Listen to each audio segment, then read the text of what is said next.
కొత్త ఆలోచనలతో ముందుకొచ్చే యువ పారిశ్రామికవేత్తలను ప్రభుత్వం తరఫున అన్ని రకాలుగా ప్రోత్సహిస్తామని రాష్ట్ర ఐటీ పరిశ్రమల శాఖ మంత్రి దుద్దిళ్ల శ్రీధర్ బాబు పేర్కొన్నారు. బుధవారం రామ్ ఇన్ఫో లిమిటెడ్ ఆధ్వర్యంలో హైదరాబాద్ రాయదుర్గంలో ఏర్పాటు చేసిన ఐ కొలాబ్ హబ్ ఫౌండేషన్ ను ఆయన ప్రారంభించారు. రోజు రోజుకి మారుతున్న టెక్నాలజీకి అనుగుణంగా కొత్తగా ఆలోచిస్తేనే విజయాన్ని అందుకోగలమన్నారు.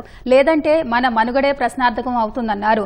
దేశంలో ప్రభుత్వ ప్రొక్యూర్మెంట్ మార్కెట్ విలువ ఏటా $700 బిలియన్ ఉంటుందన్నారు.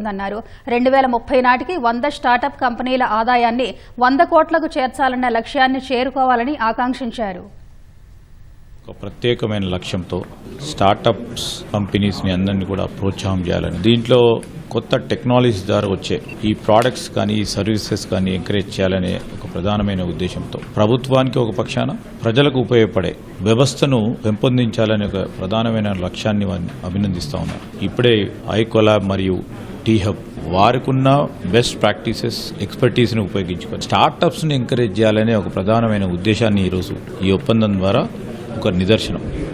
రాబోయే కాలంలో తెలంగాణ రాష్ట్రం ఒక స్టార్టప్ క్యాపిటల్గా ఎదగాలనే ఒక ఆలోచనతో భాగం అనేక మంది ప్రతినిధులందరి సహకారంతో ప్రపంచవ్యాప్తంగా తీసుకెళ్లే ప్రయత్నం చేస్తాం.